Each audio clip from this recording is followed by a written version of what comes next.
ইরানের সঙ্গে আকাশ ও স্থলপথ বন্ধ করল পাকিস্তান।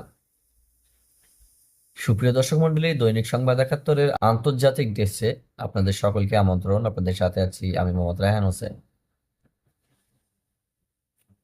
তেহরান তেল আবিব সংঘাতের মধ্য দিয়ে প্রতিবেশী ইরানের সঙ্গে নিজেদের আকাশ ও স্থলপথ বন্ধ করে দিয়েছে পাকিস্তান। এর ফলে সীমান্তের উভয় পাশে শত শত মানুষ আটকা পড়েছে বলে সোমবার ১৬ই জুন জানিয়েছেন বেলুস্তান প্রদেশের কর্মকর্তারা। স্থানীয়দের আশঙ্কা, রোববার ১৫ই জুন থেকে কার্যকর হওয়া এই পদক্ষেপের ফলে পাকিস্তানের দক্ষিণ পশ্চিমাঞ্চলীয় বেলুস্তান প্রদেশের বেশ কয়েকটি জেলায় খাদ্য ও তেলের ঘাটতি দেখা দিতে পারে, কারণ প্রদেশটি ইরানের সীমান্তবর্তী এবং খাদ্য সরবরাহ ইরান থেকে আসা তেলের উপর নির্ভরশীল।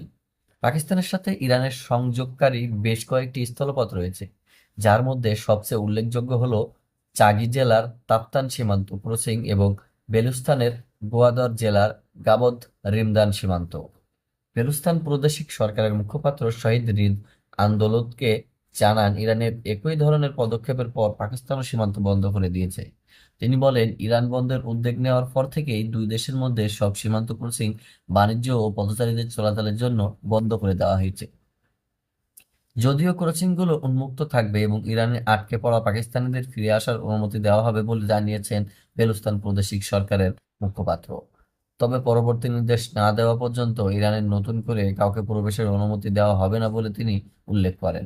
আটকে পড়া পাকিস্তানের প্রথম দলটি সোমবার তাপ্তান ক্রসিং দিয়ে ফিরে আসার কথা রয়েছে।